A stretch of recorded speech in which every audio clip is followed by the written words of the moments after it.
Hello? Is that working? That should be. Okay. Hello? All right, got it. All right, welcome everyone. Thank you for coming to our luncheon today. I'm Charles Schneider. I'm one of the co-chairs for I'm Exporting Israel. And on behalf of our board of directors, I want to welcome you and thank you for coming to be here with us today. I'll introduce our speaker in a second and he'll give a presentation for about 40 minutes. Then we'll open the floor for questions. And my co-chair, Tom Henderson, will close this out and have people out of here right around 1 o'clock. Before we do start, though, I want to recognize a couple of dignitaries we have. Former Ambassador and Governor Terry Branstad is with us today.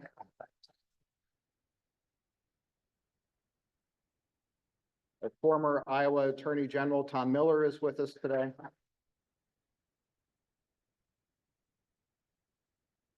Carol Olson from Senator Grassley's staff is with us here today. And I don't believe I'm missing any elected officials today. John Dunwell, Representative John Dunwell is with us today too. But the most important dignitary who's here today is my mom, Joan. She's at the back table there. Wearing the sweater and very embarrassed right now. That's payback. Our guest speaker today is Ofer Ram. Ofer was born and raised in Israel, and like most Israelis, he served in the Israeli Defense Forces, where he was an infirmary sergeant. After he completed his tour of service, he entered Hebrew University, where he earned his bachelor's degree, then went to the University of Haifa, where he continued studies in Israeli culture, history, geography, and religions. Then he went on to earn a license in tour guiding in Israel, which has been his primary occupation for the last 20 years. Hamas's invasion of Israel, their brutal attacks on October 7th, understandably brought a halt to his tour guide business, but we are happy to have him here today to talk about the Israeli-Palestinian conflict through the eyes of Islam. Please join me in welcoming Ofer Ram.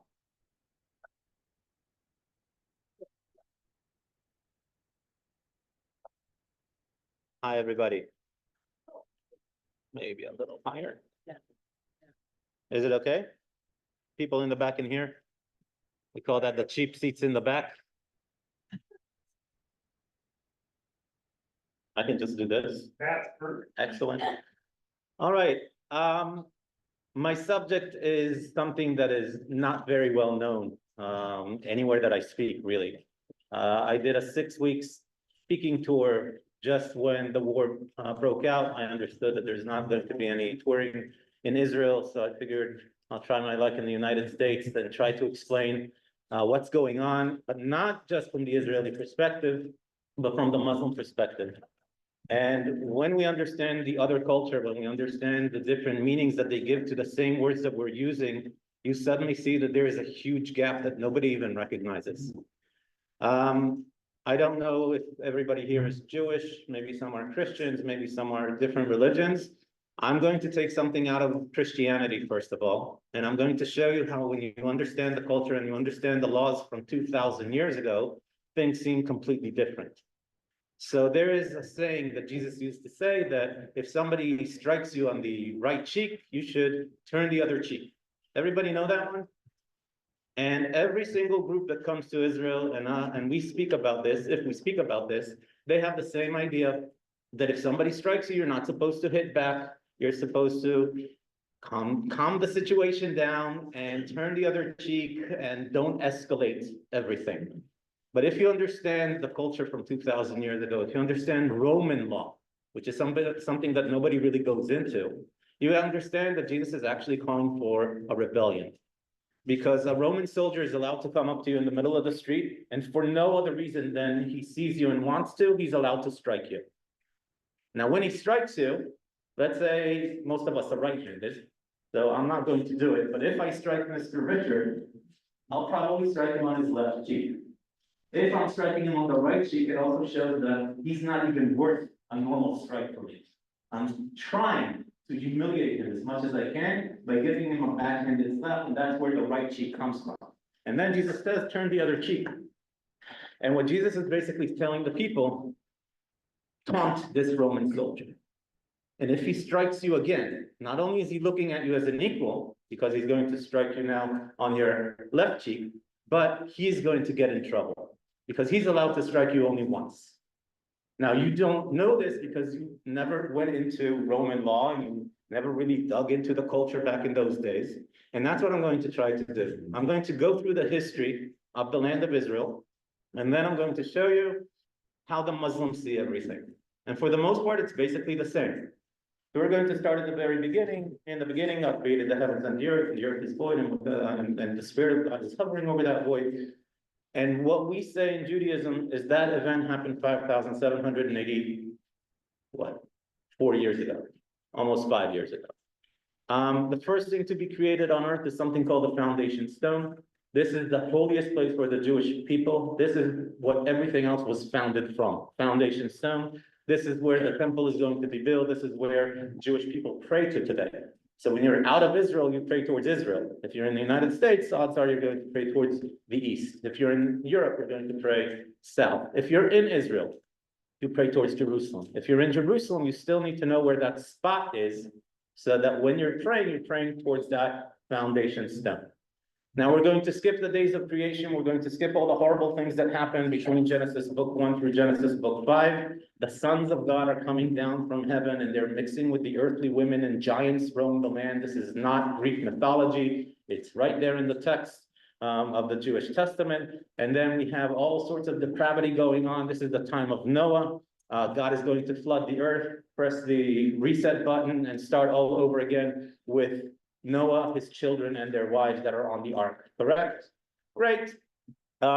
Most of these stories, everybody is probably has some recollection of, whether it was day school or biblical studies or whatever it is. Noah, everybody knows. One of the children of Noah is a guy called Shem. Today, we use that. If you're anti-Semite, we're using the name of Shem because Shem is the forefather of Abraham. Abraham is the forefather of Isaac and Jacob. Jacob turns into Israel. Israel has 12 children, the 12 children of Israel. And then we have a guy called Judah, right? One of the children of Israel is Judah. They turn into tribes. And therefore, anti-Semitism comes from that word anti-Shem, that child. And according to the text, if you read the lineage that is given to us of Shem, Ham, and Japheth, you guys butcher my language, but never mind right now. His name is Yefet. I don't know where you get the J sound from. His name is Yefet. You find that the children there have names that we know today, like the man called Egypt. And lo and behold, we have a country called Egypt today. And we have a guy called Canaan. The land of Canaan is the land that Abraham is going to walk into it eventually. We have a guy called Sin. Sin is modern day China. So all of these names that you are familiar with as countries today are actually in the text as the children and grandchildren of Shem, Ham, and Yefet. So we're going to skip a few generations. We're going to get to Abraham already, just like that. We passed like 2,000 years, but never mind. Abraham is born in the area of modern day Iran and Iraq. He hears a voice that tells him, pick up your stuff and start walking to a promised land. I don't know if God asked that of anybody else. The Bible doesn't tell us that, but apparently Abraham is the first one to accept God's offer. And he's going to start making his way towards this promised land. He walks through the areas where we have water, of course, because water is life in the old days, even today. And he makes it into that land called Canaan. He settles down, sees that relative to the place that he came from, that place is filled with water. And for those of you who don't know, while everybody thinks of Israel as a desert, Tel Aviv and Jerusalem have more average rainfall a year than London does. It just rains all year round in London a little bit at a time. In Israel, when it rains, it pours down like there's no tomorrow. But on average, we have more rainfall in Jerusalem and in Tel Aviv than they have in London. So there's plenty of water. Now it's just a matter of how we collect the water and how we use it and how we save it and so on and so forth. Abraham has how many children? I got one, I got two. Can I get three? Two. Anybody know their names? Ishmael and and Isaac. But guess what? He has 6 more children afterwards. Again, read the text a little bit carefully. You'll find that he gets remarried to a woman named Keturah, and she gives him 6 more children. But the first 2 are the important ones for our sake. And we're going to follow Isaac for a second. Isaac has 2 children of his own. We have Jacob and Esav, not Esau, Esav. Jacob is going to wrestle God, not lose. First wrestler in the world. And look at the adversary. This is why we are not the people of sports anymore, people. That's it. Once you don't lose to God, you can say, I got to the best. You can leave that to everybody else. We are the people of the book. There, nobody can touch us. But we're definitely not people of sports. We change his name from Jacob into Israel. This is where the word Israel comes from. He's going to have 12 boys. He's going to have girls as well, but the 12 boys, one of them is Joseph. Everybody knows he's the favorite. He gives him this very fancy pajamas, and that just is the end of the story as far as the other 11 brothers are concerned. They're so jealous of the love that he's showing to his favorite son that they throw him into a pit, sell him off to the Midianites. They in turn bring him as a slave to Egypt. They go to their father, the 11 brothers, and show him that beautiful pajamas stained with animal blood, and they tell him a wild animal attacked your favorite son. He's dead. They're mourning over Joseph's death. But in fact, Joseph makes a name for himself as a dream interpreter. And when the Pharaoh has a dream that no one can interpret, it's Joseph's time to shine, making him the #1 advisor to Pharaoh in Egypt. And when there's a big famine, the other 11 brothers are looking for food. They make their way to Egypt. They're going to meet Joseph. He remembers them. They don't remember him. They don't recognize him. He tells them, go back and bring your entire family. Big reunion. Everybody seems to now be familiar one with each other. And now we're going to start procreating in Egypt. Things are very good the first couple of 100 years. Everybody remembers Joseph. And the people are treated, the Israelites are being treated as royalty, basically. So these first 200 years, we're becoming tribes. But then a Pharaoh rises that doesn't remember who Joseph was. He sees a big nation who are not Egyptians, and he's afraid that they'll rebel. What does he do? Enslave them. And now starts over 200 years of slavery in Egypt. And then we have the story of Moses and Aaron. Moses was stuttering. For those of you who don't know, the Bible says that Moses was heavy on the tongue, heavy on the mouth. This is a Hebrew expression that means that he stutters. And therefore, we take Aaron with them. They go to the Pharaoh. They tell him, let my people go. God is going to strike the Egyptians 10 times. The last one is the worst one, the killing of the firstborn sons of the Egyptians. The Israelites are going to put the blood of the lamb on their door fronts. And that way, God will literally pass over those doors. And that's why Jewish people all around the world celebrate a holiday called, okay, that's not a trick question. Exactly, Passover. We're out of Egypt. We walk through the Red Sea. I'm going to take a couple of seconds to correct a horrible wrong. There's no such place as the Red Sea. Does not exist. This is a typo. Somebody took the word reed, which is a plant, right? Yam Suf, the sea of reeds. They dropped an E when they copied it, and from reed you get red. In the text itself says that they walked through the Red Sea, Yam Suf. The Egyptian army tries to follow, the sea swallows them. And the people now are going to be in the desert for the next 40 years. It just means a very long time. 40 years enough so that those who remember slavery are going to die out, and the people who are coming into the land, the promised land, don't remember the slavery part. We're walking in from Jordan. Now, if you look at this map over here, you'll see that there's a big line kind of in the middle of the map. That side is modern day Jordan, okay, to your right. We have the Jordan River flowing right down there, and then we have Israel, modern day Israel, but they're coming in from the east. They're going to cross the Jordan River just like they crossed the Red Sea. God will split the waters, and they're going to walk through it. They're going to conquer the city of Jericho, the first city to be conquered. Why do they need to conquer? Because there's no void. The land behind me in this map is one of the most important lands in the entire world. It is the land bridge between 3 of the only known continents back in those days, really. If you want to walk from Africa to Asia or to Europe, you have to walk through the land of Israel. The Egyptians had Egyptians stationed in the land of Israel, showing us how important it is. If an Egyptian dies outside the land of Egypt, he doesn't receive the resurrection. But the Pharaoh saw the land such an important area, strategically speaking, that they had specific areas like Jaffa, place called nowadays Armageddon, Tel Megiddo, Chatzor. All of these places were really Egyptian places or Egyptian garrisons that were stationed there. So there's no void. 400 years the Israelites are in Egypt, 40 years we're in the desert. Now we're coming in, we have to fight the ites. We have the Amalekites, we have the Edomites, we have the Hittites, we have the Jebusites, and there's always an exception to the rule. We also have people called the Philistines. And remember that name because it becomes important very, very soon. We go into the land, we have the book of Judges, we see how all the different tribes are going to conquer the land or conquer the area. And then it's peaceful for 40 years after each story in the book of Judges. And then they see that everybody else has a king around them. All the people have a king, we want a king as well. We go to God through the prophet. God is not thrilled with the idea of a king, but says, let's give it a shot. We find a guy called Saul. He's the first king of the United Israelite Kingdom. He doesn't last that long, but he's a good king. Then comes David with the story of Goliath. Everybody knows that story. Goliath is a giant from the Philistine camp.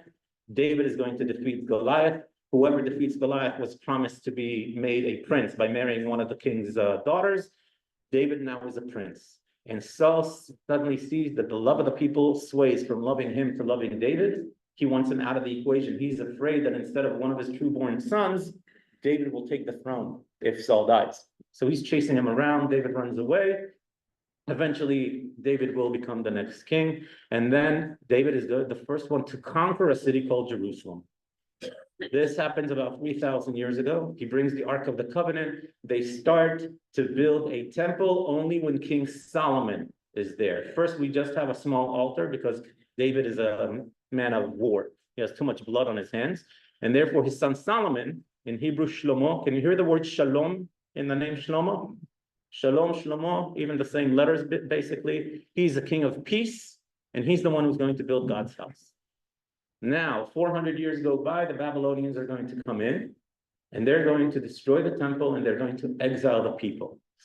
Now, I kind of skipped these 400 years, but 200 years in the middle, so between Solomon and the Babylonians, there's another invasion that only covers the northern part of Israel. This is the Assyrian Empire. If I had more time, I would go into it because it's a fascinating subject. This is why we have Jews all over the world. The Assyrians literally exiled people all over the area that they controlled, and they controlled a huge area. So they put the Indians in Thailand, they put the Thailandese in Japan, they took the Japanese, put them in Russia, and they took the Israelites in the 10 tribes that they conquered in the north, and they spread them all over the place. And they brought other people into the land instead. This is how they ruled. But they weren't able to conquer Jerusalem. Now, some of the people who weren't exiled made their way down towards Jerusalem, where the main tribe there was the tribe of Judah.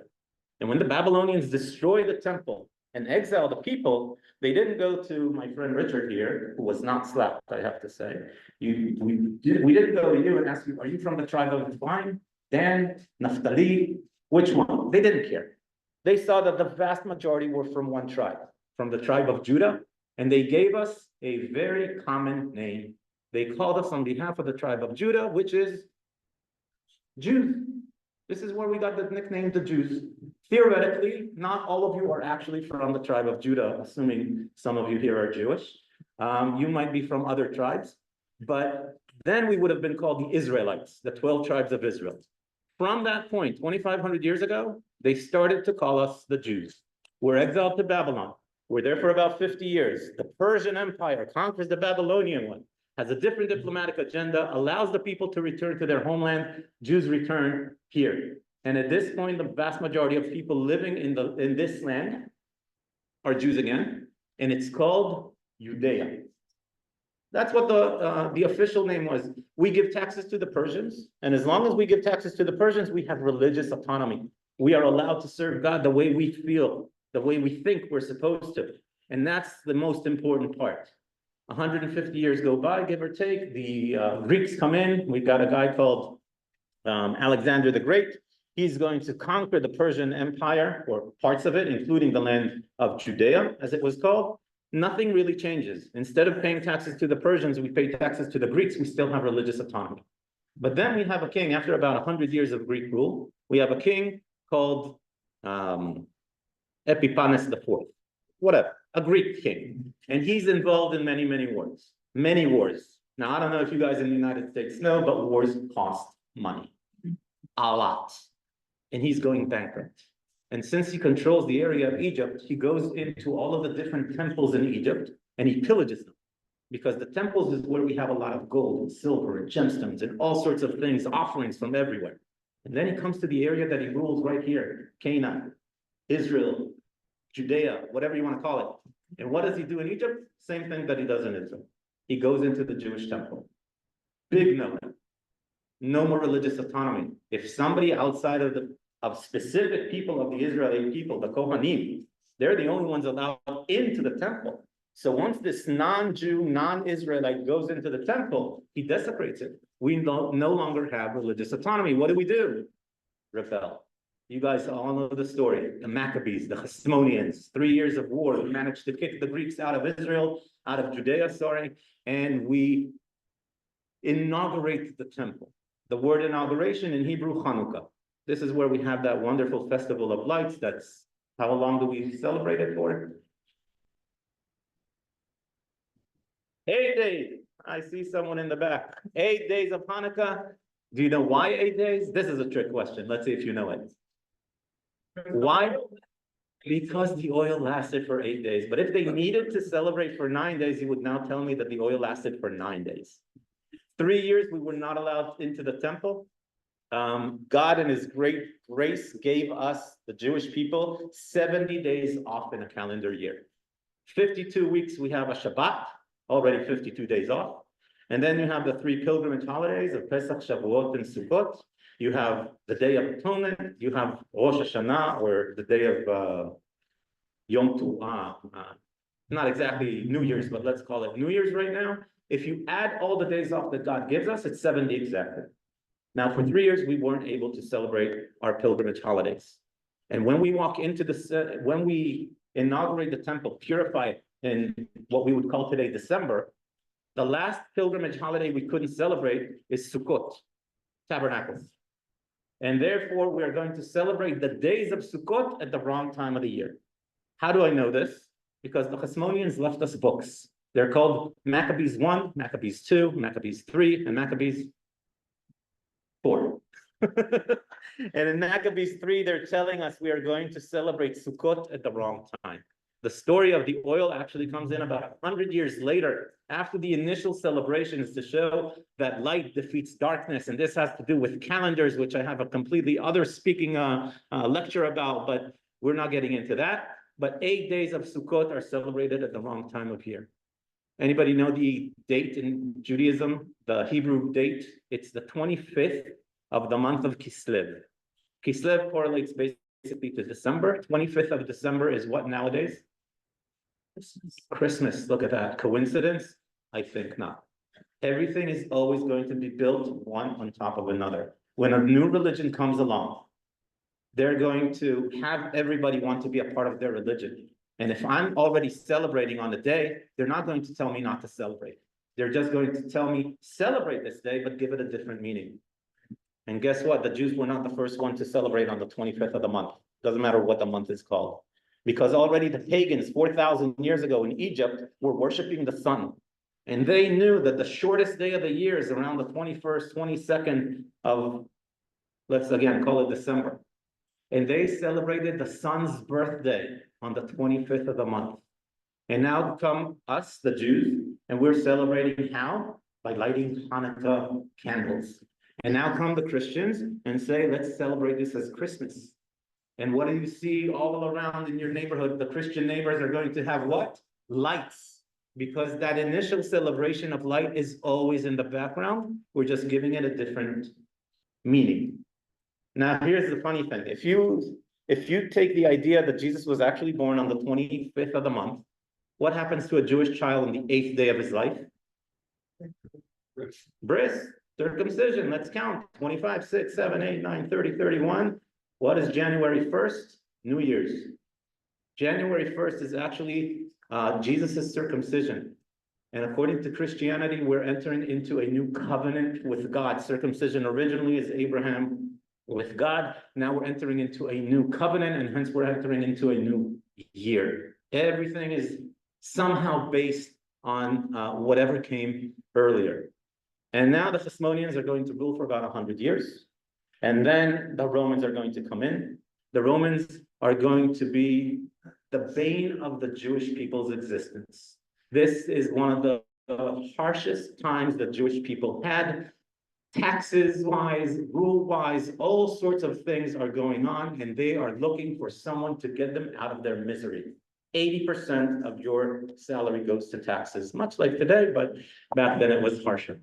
80% of your salary goes to taxes. That means a very, very poor population. They have nothing to lose, everything to gain if we oust the Romans. And therefore, remember what I said at the beginning, Jesus is a rebel. He's teaching the Jews how to rebel, not by taking stones and throwing it at the Romans, but by making the Roman life miserable for them, using the law of the Romans against them. If somebody gives you his equipment and tells you to walk a mile, you walk 2 miles. That's not because you're nice. It's because the Roman soldier had the right to give you his bags and then order you to walk a mile in his footsteps instead of him. But if you walk 2 miles, the Roman soldier gets in trouble. So again, by understanding the Roman law, which Jesus apparently knows, he knows how to get the Romans in trouble, make them not want to be here. So we have this very, very difficult time. The Jews are constantly rebelling, small rebellions for the most part, but it culminates in the year 66, what we call nowadays modern day counting, 66 AD.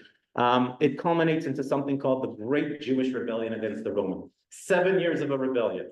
It has to do with the infighting in the Roman world as well, but the Jews managed to hold on for 7 years. After about 4 years, the Jewish temple is going to be destroyed. Interestingly, Jewish reaction to the temple being destroyed, big deal. Happened with the Babylonians 500-600 years ago. Will come down, the Romans will come down, and eventually we'll be allowed to rebuild the temple. It's not happening. 30, 40, 50, 60 years go by, not a sign that we're rebuilding a temple. What do? We get antsy, we rebel again. This takes the Romans by surprise. How can you rebel if you don't have a temple?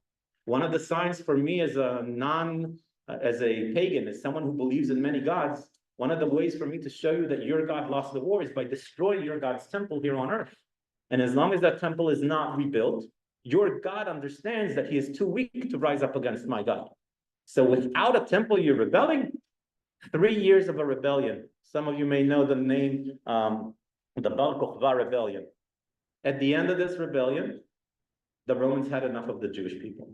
They are going to come down harder than ever. They're going to exile as many of the Jewish people from this area called Judea, because the Romans still call this area Judea, and they're going to change the names as well. So Jerusalem becomes Ilia Capitolina. They throw salt around the city so nothing grows. They appoint an entire legion of Roman soldiers to make sure Jews don't come into the city at all. They change the name of a city called Shechem, a very important biblical city in Judaism. They change it to the new city. In Latin, it would be Neo, which is new, polis, city, new city. Look what happens when the Arabs conquer the area. They don't have a P in their vocabulary. Neapolis becomes modern-day Nablus. Okay? And they're going to change the name of this area that we're looking here. You see this?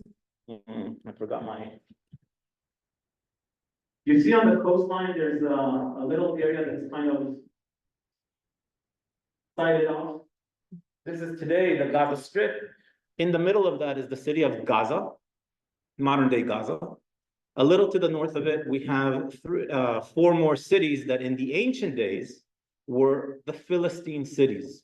We have Ekron, Gat, our friend Goliath, the giant, comes from a place called Gat, Ashkelon and Ashdod. These are the 5 Philistine cities, and they were pretty close together. And that area, when the Philistines were still alive, was called Pleshet. The Romans are going to take the name of Pleshet, of the Philistines, who were seen as one of the greater adversaries of the Jewish people in ancient days.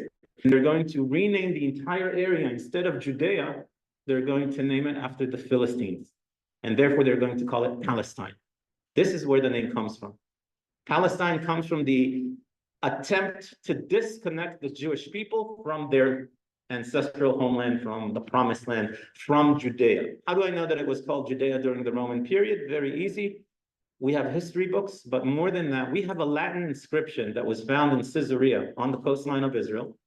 where the Romans were actually communicating between themselves. Latin is a very rare language to hear back in those days. The international language was Greek, actually. The Jews spoke Hebrew. So when you have a Latin inscription, it means that the Romans are trying to say something just to themselves.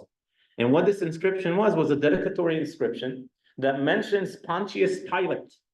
For those of you who know a little bit of Christian history, Pontius Pilate is the governor who sends Jesus to the cross. And Pontius Pilate was the procurator, the governor of the region. And it says, Pontius Pilate, procurator of Judea. So even according to the Romans themselves, this place was called Judea, and now we're changing it. We're talking about the 2nd century. We're changing it to Palestine, Palestina. And this is the name that stuck for the next 1800 years, give or take.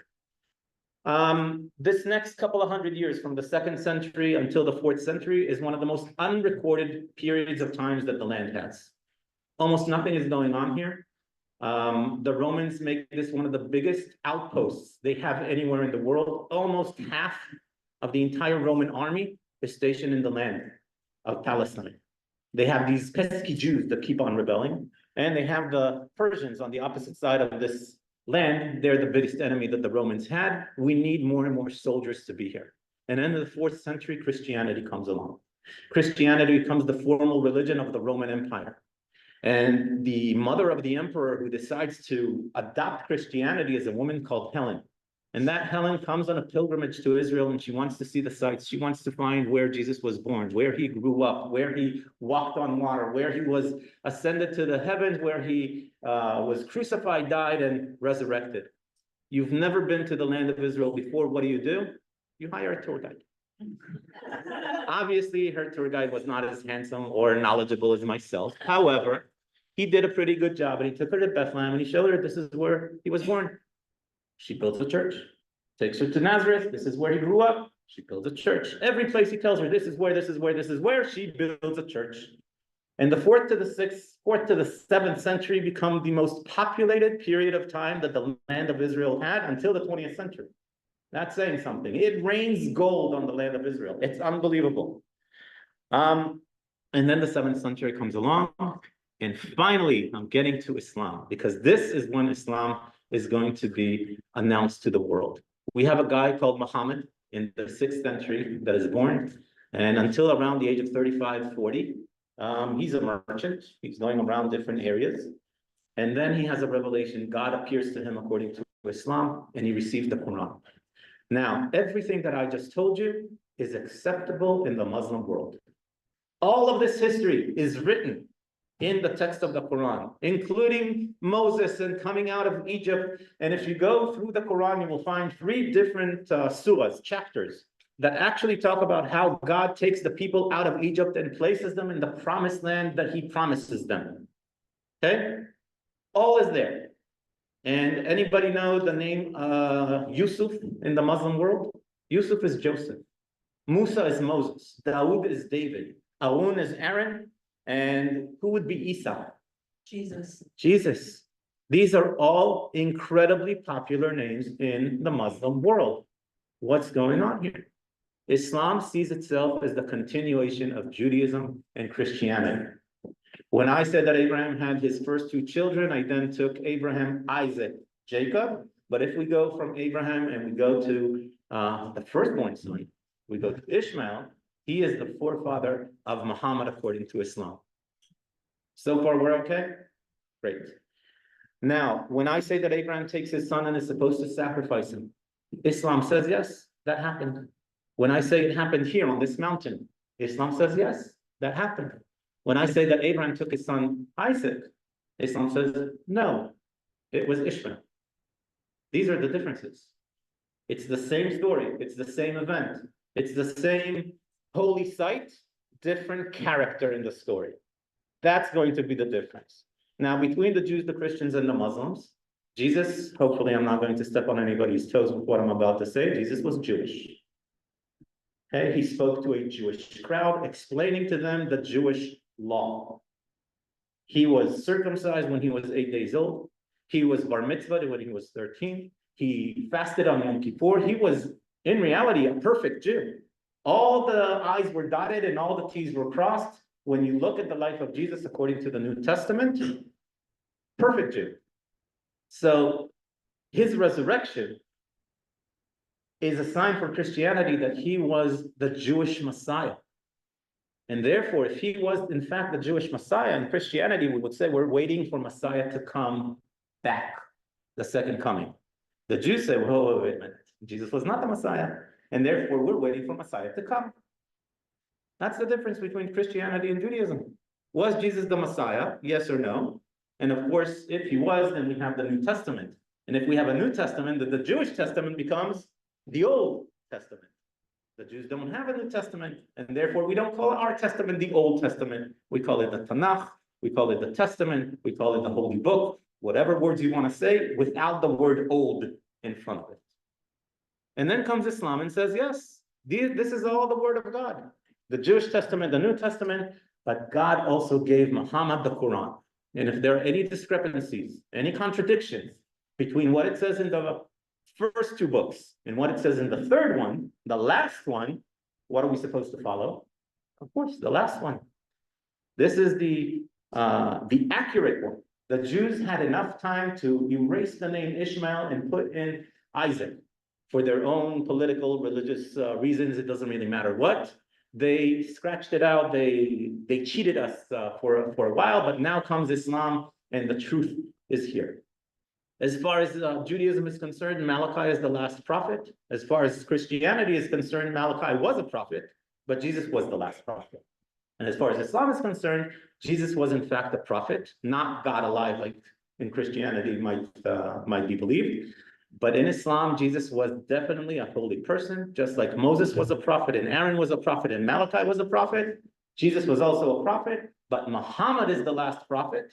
And here, the Muslims add one thing that has not been added until now. Muhammad is not only the last prophet, he is the seal of prophecy. And there cannot be any more prophets after Muhammad.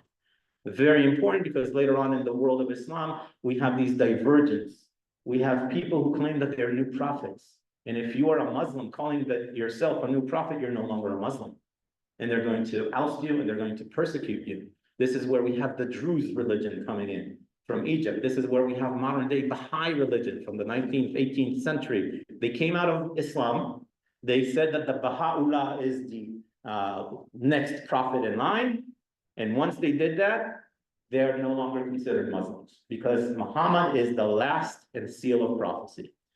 Now, all this to say, when Islam starts conquering the world, and notice that they are conquering the world, they're going to make this area, there we go.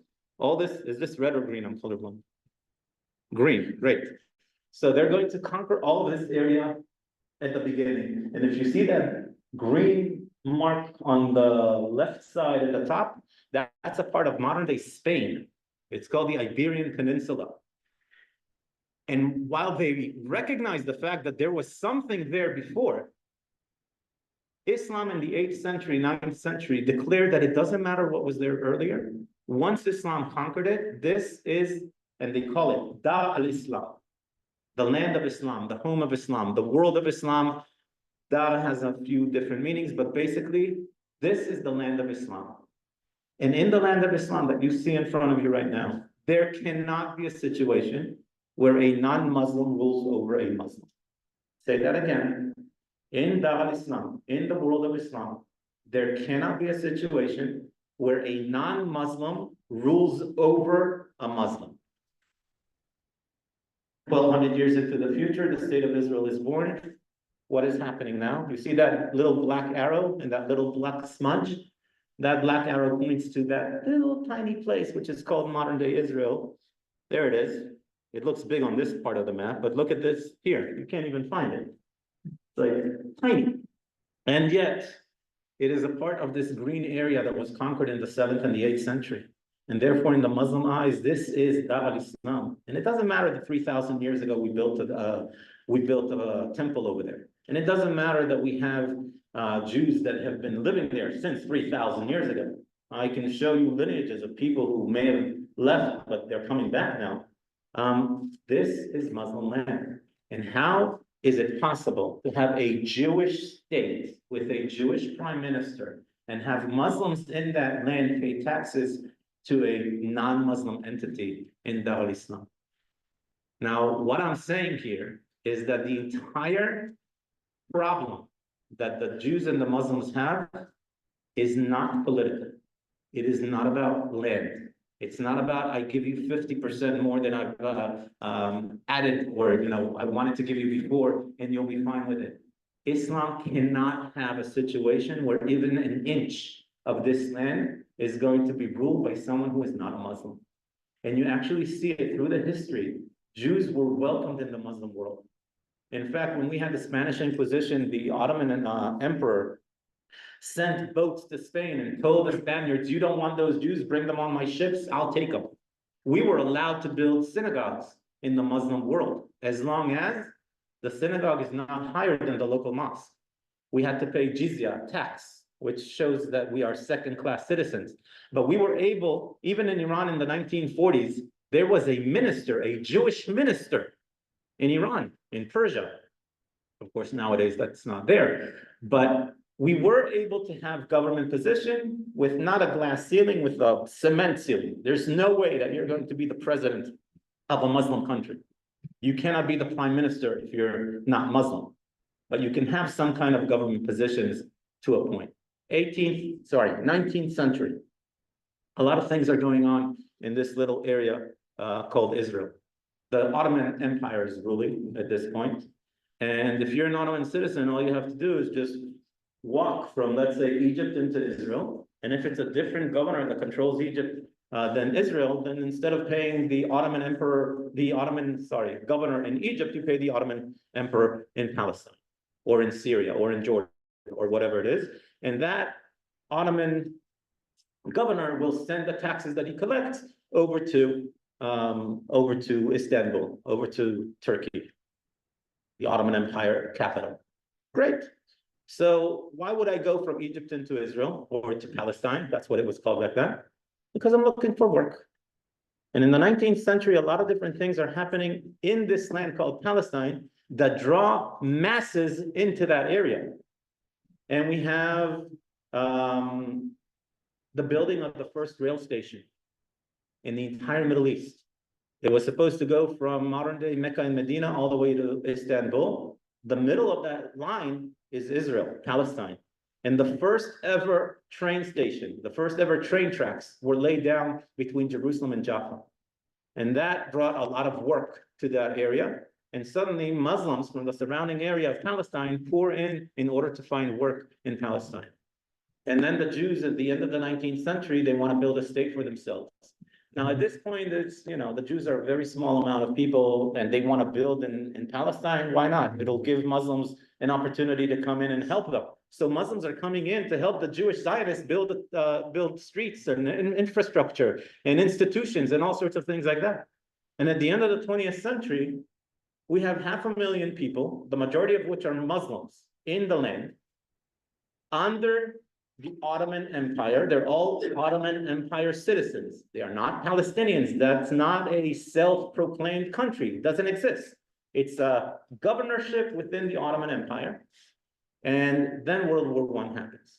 And at the end of World War I, even before it ends, we have a guy called Balfour. He is the Minister of Foreign Affairs of the British government.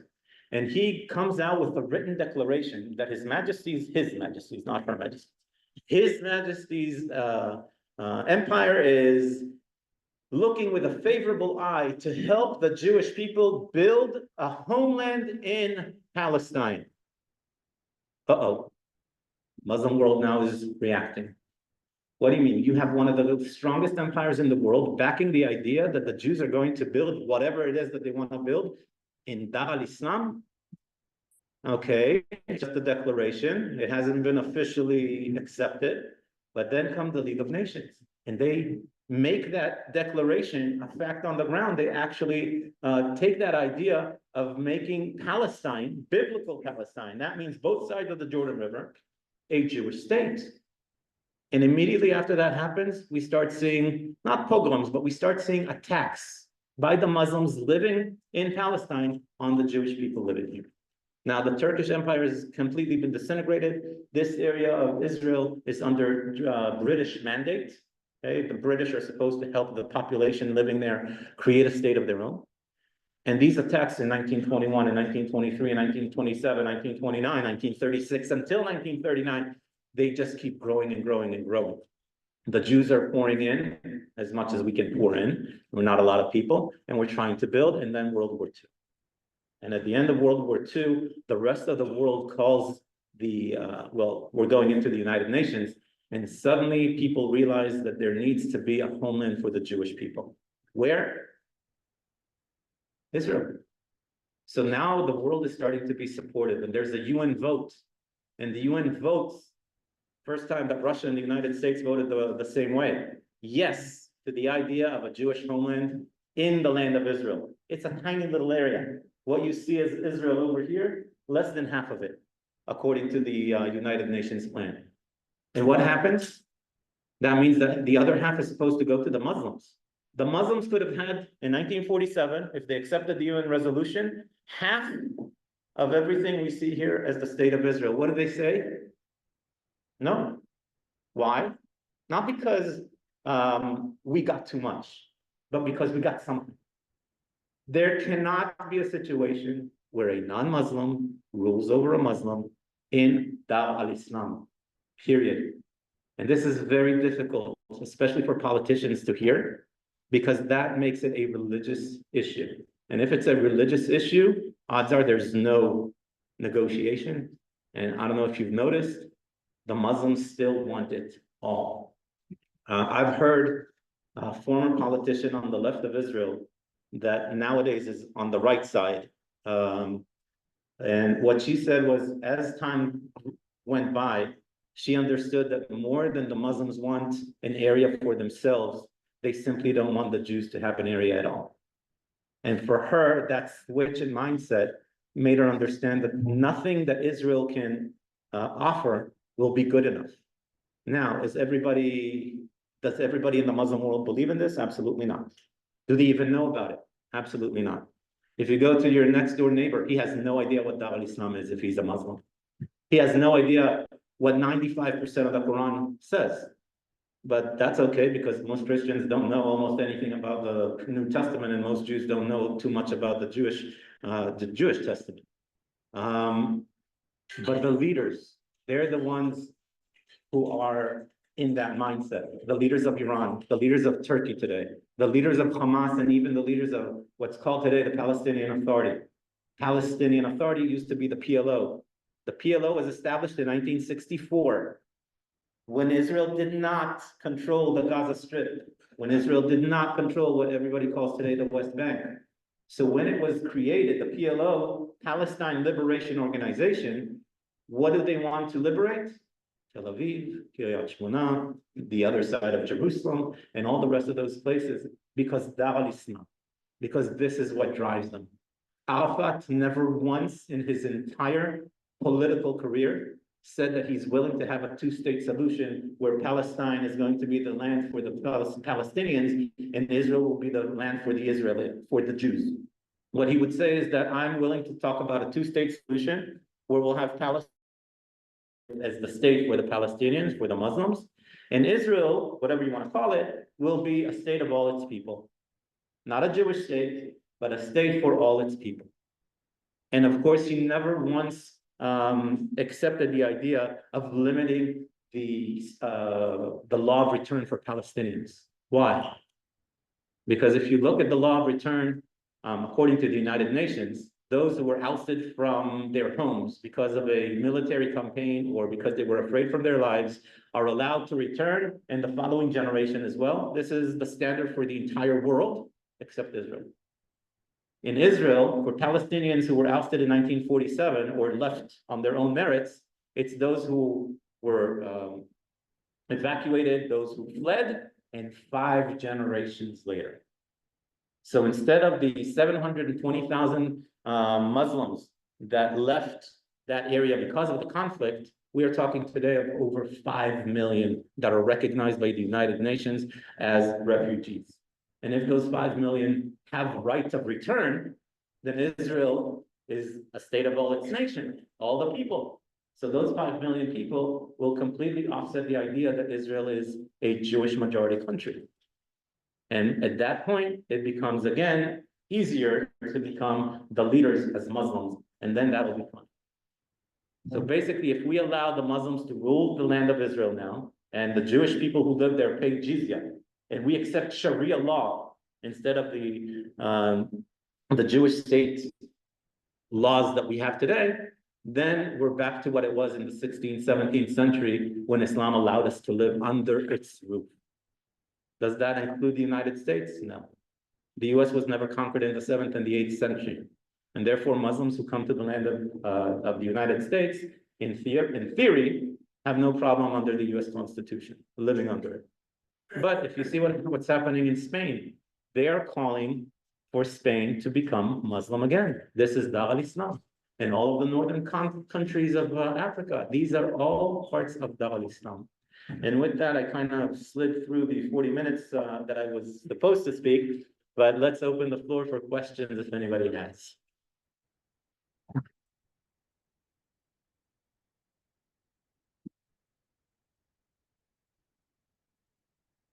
Yes.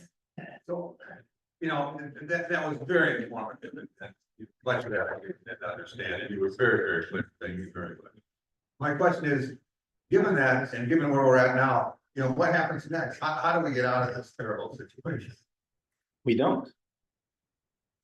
There is a Western cultural thinking that if you put two adversaries in a room together, eventually, if you keep them talking enough, could be a day, could be a year, could be 3 years, eventually the white smoke will come out and I'll give a little, you'll give a little, I'll accept what you have to say, he'll accept what I have to say, and we'll come to an agreement on something. There is no agreement here. This is very simply black and white from the point of view of the Muslims who follow this idea of Dar al-Islam. There are also leaders in the Muslim world who don't care about Dar al-Islam. Look at the Saudi prince right now. Look at the Egyptians. We have peace with Egypt and we have peace with Jordan because the king of Jordan back in the 1990s does not follow Dar al-Islam, and all he wants is for his people to live a better life. So if you can somehow change the leadership in the Gaza Strip, instead of Hamas, who definitely follow this idea, and immediately after, the following week after October 7th, two different heads of Hamas were interviewed, not on the Al Jazeera, but in regular Western media, and they said this is the beginning, and we're going to continue the 7th of October. We're going to repeat it and repeat it and repeat it time after time after time. We'll just get stronger again after the Israeli attack will die down. It'll take us another 20 years, and we'll repeat it. This is their mindset. There is no place for compromise. I am living in an area where I am controlling an area where Muslims are paying taxes to a non-Muslim entity, to the Jewish state, and they cannot have that, period. So if they somehow, let's get the Saudis controlling the Gaza Strip or the Egyptians controlling the Gaza Strip, even though they don't really want to at this point, if you can do that, then we can talk about what's going to happen in the future. But as long as Hamas is there, as long as the PLO is still with the mindset of Dar al-Islam, anything that they talk about doesn't matter.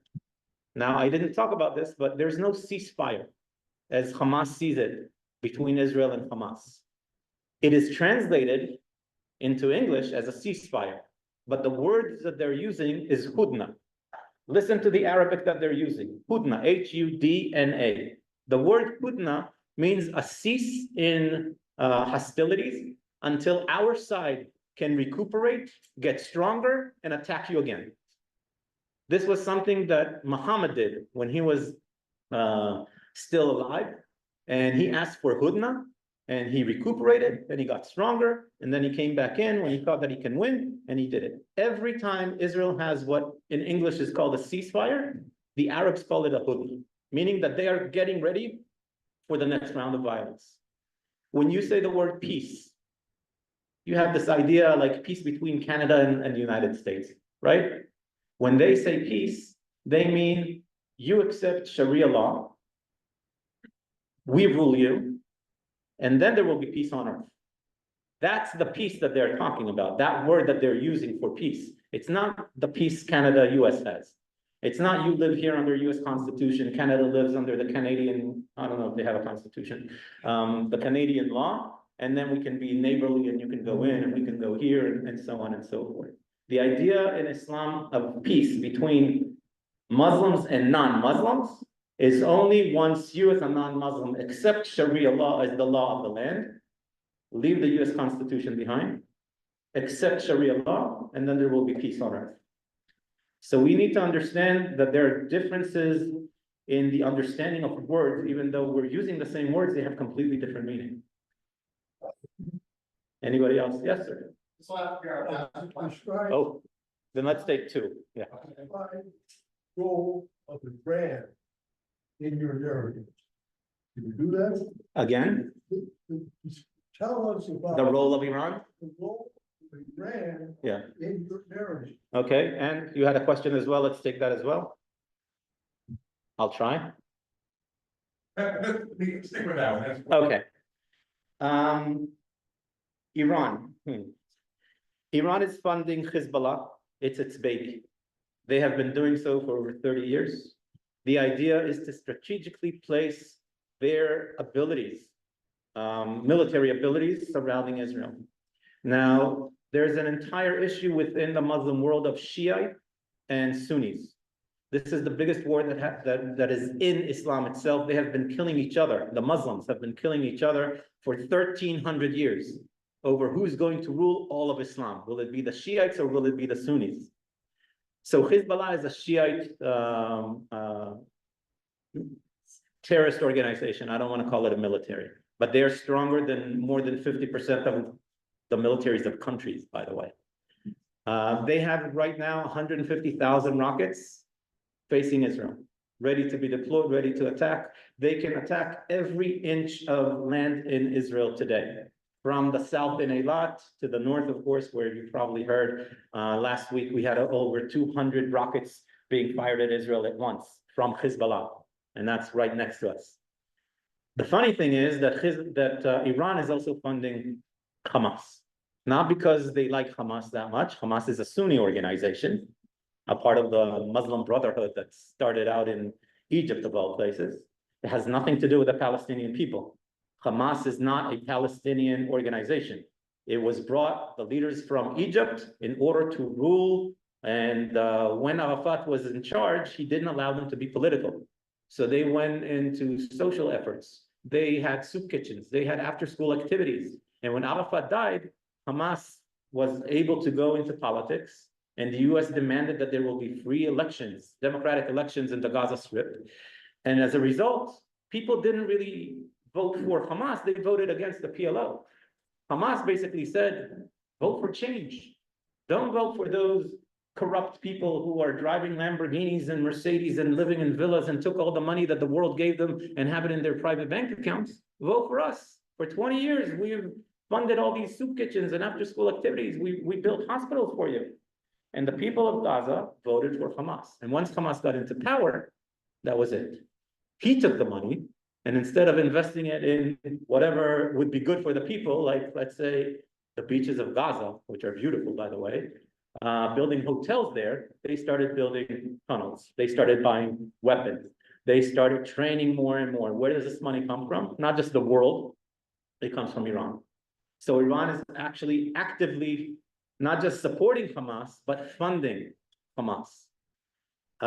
Which again is a strange situation, but there's a saying in English, the enemy of my enemy is my friend. When October 7th took place, Iran is not that, doesn't care that much that Hamas will be disintegrated. Hamas serves a specific purpose, to be the thorn in Israel on the south. Hezbollah is its baby. And that's why they're more hesitant about allowing Hezbollah to join the fight, because they don't want to see what's happening to Hamas with Hezbollah. They don't want 30 years of efforts with factory-made weapons that were transferred from Syria into into Lebanon being destroyed now. They're waiting for a specific moment. They're playing chess, basically. And they're very good at it, by the way. I think that was the last question, but okay, I'm good with it if you are. Okay, last question. Yes, and I'll be here if you want to ask more questions after. Yes, Big picture numbers. Israel is a country of 8 million. 9.2 million, yeah, About 2 million Arab. yes. West Bank's got about 5 million people. 3.5 million. Out of those, 400,000 are Jews, so about 3.1 million Muslims, About 2 million in the Gaza. give or take, yes. So you've got roughly equal populations. If we take all of that into one land and not a country, yes. About the state solution. If you could come up with that scenario, now you have an option for where Muslims want to live. They want to live in a Muslim controlled. No, they don't. If you ask any Israeli Arab citizens, You have those two states. Yeah. Now you have Muslims living in Israel. yes, So you have people will have the option to live in one of those two places. Muslims will have the option of living in either one, Jews will not. Okay, again, listen to what the leaders of the PLO are saying, of the Palestinian Authority. If we have a two-state solution, this area called Palestine will be free of Jews. They're saying it publicly. All the Jews that live here cannot continue to live here. You'll have to move to Israel, you'll have to move to the United States, or go wherever you want, but you are not going to live there. If Muslims want to live in Israel, that's Israel's issue. If Israel wants to allow the Muslims, we are not going to let the Jews live in Palestine. So it's not a freedom. There's no democratic Muslim Arab country in this region. These are all dictatorships. And if you ask a Muslim Arab Israeli citizen where he would want to live, if assuming there's a two-state solution, say, what are you talking about? I'm living here under Israel's democracy. They have a lot more options as a Muslim living under Jewish Israel rule than they do anywhere in the Muslim world, really. Women can drive. You can be a gay Muslim in Israel.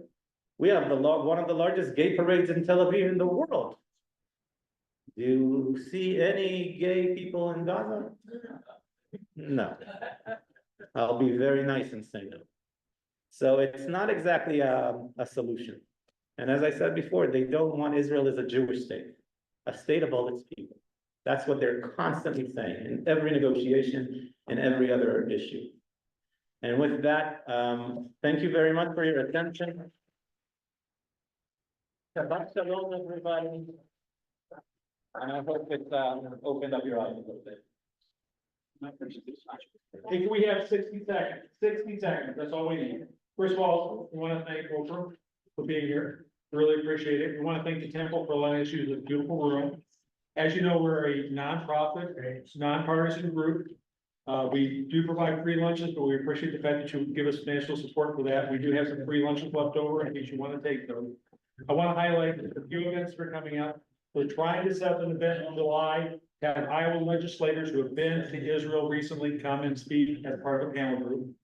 On August 8th, we're going to have a former Des Moines person come back who is a movie producer. She's going to talk a little bit about what happened over there on October 7th by way of a film that she's produced. And then we're going to try to set up our banquet this fall to try to commemorate the October 7th event someplace in that neighborhood. Okay? Charles has got an event that he wants to talk about Monday, and then we're done. If you received our latest email, you saw that Senator Ernst's national security staff has extended an invitation to us to attend a briefing that they're going to be giving at the Heartland Church in Ankeny on Monday from 4 to 5 p.m. Tom McGovern made us aware of that. Thank you, Tom, for doing so. And if you have any questions about the event, please talk to him or email us. Thank you again for coming and have a great afternoon.